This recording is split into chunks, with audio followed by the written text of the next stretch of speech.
Hi, this is Tutor Nick P, and this is noun phrase 19. The noun phrase today is sob story. Okay, let's take a look at the note. A sob story is a very sad story, especially about one's personal difficulties, usually told to someone in order to get sympathy. Yeah, there could be many reasons why they want sympathy. Sometimes it's to borrow money. Sometimes it's because they're not paying money that they're supposed to be paying.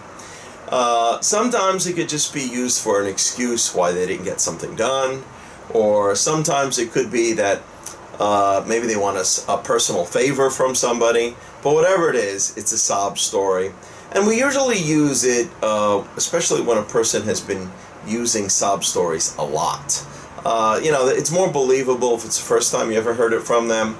But if they, for almost no excuse, they always seem to come up with some sob story for something, then you start to question it. And that's when you start to use the term.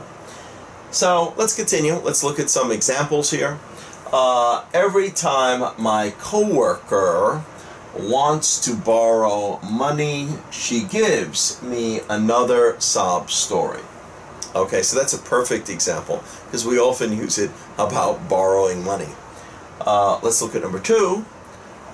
Jane's tenant gave her a sob story about why she hasn't paid her rent for several months. All right, another good example about why you didn't pay money.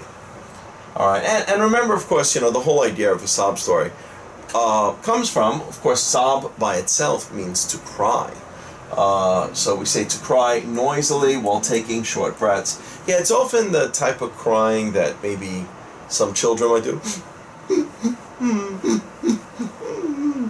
If you've ever seen a child that sometimes can cry for long periods, like, 20 minutes, 30 minutes, an hour, where they keep taking short breaths in between. So that's what sobbing really is, but we just use the term sob story. Anyway, I hope you got it. I hope it's clear. Thank you for your time. Bye-bye.